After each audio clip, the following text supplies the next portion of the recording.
ঘটনাটি ঘটে একজন লঞ্চ ড্রাইভারের সাথে, তবে বর্তমানে তিনি ট্যাক্সি চালান। এই ঘটনার পর থেকে তিনি লঞ্চ চালানো বন্ধ করে দেন। 90 দশকের ঘটনা। ঢাকা টু বরিশাল রুটে লঞ্চ চালাতেন তিনি। তো একদিন তিনি লঞ্চ নিয়ে বরিশাল থেকে ঢাকায় আসলেন, কারণ তিনি ঢাকা থেকে যাত্রী নিয়ে বরিশাল যাবেন। লঞ্চটি ঘাটে রেখে ফ্রেশ হয়ে খাবার টাবার খেয়ে ওনার কেবিনে শুয়ে রইলেন। কিছুক্ষণ পরে একজন লোক এসে তাকে ডাকলেন এবং লোকটি তাকে বললেন একটা লাশ লঞ্চ দিয়ে নিয়ে যেতে হবে। ড্রাইভার সাহেব তখন বললেন, দেখেন লঞ্চ দিয়ে আমরা তো যাত্রী আসা নেওয়া করি, আপনি যদি লঞ্চে লাশ নিয়ে যেতে চান তাহলে তো কোনো যাত্রী লঞ্চে উঠবে না। লোকটি তখন বলল, আমি রিজার্ভ লঞ্চ নিব, আপনার সব টাকা আমি দিব। ড্রাইভার তখন বলল, ওকে ঠিক আছে, আমার টাকা পাইলেই হলো। লোকটিকে ড্রাইভার বললেন, লাশ কখন নিয়ে আসবেন? লোকটি বলল, সন্ধ্যা 6টার দিকে। লোকটি নৌকায় করে লাশটি এনে লঞ্চে ওঠালেন। যখন লাশটিকে লঞ্চে ওঠানো হলো, ড্রাইভার তখন খেয়াল করলেন লঞ্চটি একটু কেঁপে উঠল এবং লঞ্চটি যখন যাত্রা শুরু করলো লঞ্চটি স্বাভাবিকের থেকে একটু আস্তে আস্তে চলছে। ড্রাইভার বিষয়গুলো স্বাভাবিকভাবেই নিলেন। আসল ঘটনা শুরু হলো রাত 11টার পর থেকে। যথারীতি লঞ্চ চলছে। বলে রাখা ভালো, ড্রাইভারের স্মোক করার অভ্যাস ছিল, তাই তিনি সিগারেট খাচ্ছিলেন আর ড্রাইভ করছিলেন। তখন তিনি একটা বিষয় খেয়াল করলেন, তার আশপাশটা হঠাৎ অন্ধকার হয়ে গেল।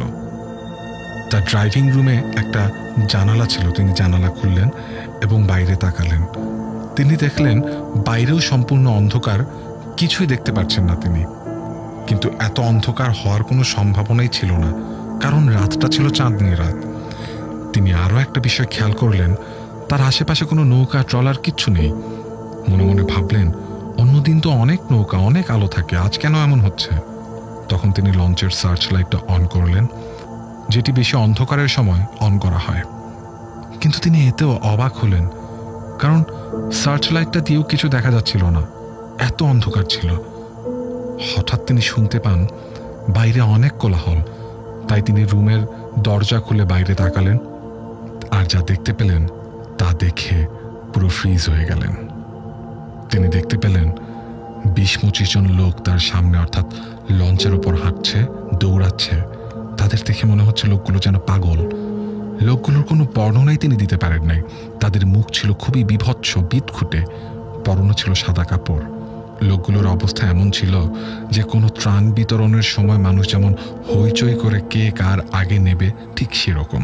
তিনি তাড়াতাড়ি রুম থেকে বের হলেন এবং দেখতে পেলেন লঞ্চটি সম্পূর্ণ অন্ধকার, কোথাও কোনো আলো নেই।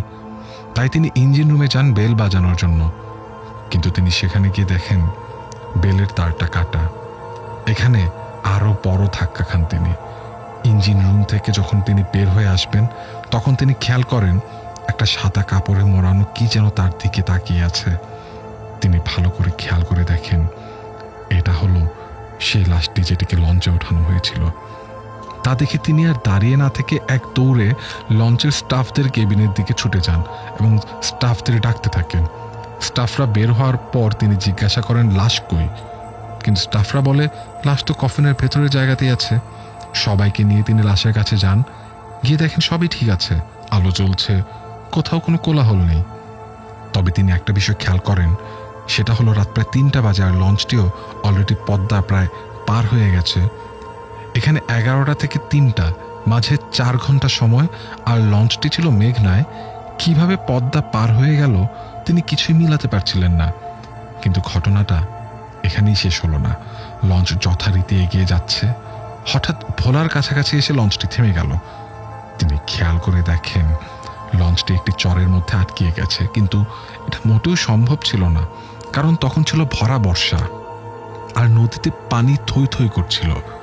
তিনি এবার আরো বেশি অবাক হন। ঠিক তখনই তিনি শুনতে পান তার একজন ক্রু তাকে ডাকছে। তিনি বের হন এবং দেখেন লাশটি যে লোকটি নিয়ে এসেছিল সেই লোকটি কান্না করছে। তিনি তার কাছে যান এবং তাকে জিজ্ঞাসা করেন, কাঁদেন কেন? লোকটি বলে, লাশ নাই। তিনি অবাক হয়ে যান। তিনিও গিয়ে দেখেন সত্যিই লাশ নাই, কফিনটা খোলা অবস্থায় পড়ে আছে।